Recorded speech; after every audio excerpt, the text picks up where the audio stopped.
So karon mga puys, magbibi di ay skimpoy di ay syempre nag-stroll ta. Pero sa tinuod bitaw ay nabitaw tay gihatod. Pero karon gabi una kapoy man ta, syempre wala tay tirada. Kaya tong tirada karon igo lagun mo uli og balay gud nya mukaon. Naglibog ko ba? Unsa na pud ka kung i-content karon no? Unsa na pud atong lutuon? Wala pa matay budget. Pero testingan nato inig uli nato basig naa di ay. Ug syempre mga puys nataron sa digos ning uli tag balay. Mo to wala lang pud nako dugay ay abrihan tong portahan syempre sulod na ta niya to dugay-dugayo na. Pero kanang pinakadabis bitaw kay nga pagkaon mga puys so kanang uli tag balay ba? Nya na hinukad gani. Lami mo gunang lutong bahay gud. Unya syempre sa pag-ukab nato perding lamia silang sudan di ay nabinlan patagdaghan kaayo. Motong wala lang pud nako dugaya. Syempre tirada na ta. Mauning wala taning tirada pero naatay tirada hunon. Unsa daw?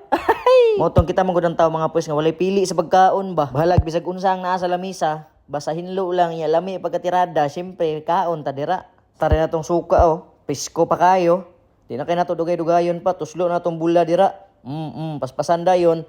Makaingon lagi kag Mia, oy. Wala makaingon jud ko mga boys nga syempre lami jud kay lutong bahay oy. Flex lang pud nato mga boys isa sa pinaka-paborito ni tita nga sudan syempre ang pakbet. Bisag mangaon mi sa restaurant o bisag asa nga restaurant karinderya da pakbet gyud na orderon di gyud na yan na malimtan. Wala makaingon ko nga hawd ki siya muluto aning pakbet. Pero kani nga tirada mga boys kaya kay nato ni buhaton ay bisan pag mag-vlog ta ni sunod video na pud nato. Pero bitaw mga boys oy syempre nagpaibog ro to sa sudan karon kay wala tayo nahunahan nga content god. Sige, bye-bye.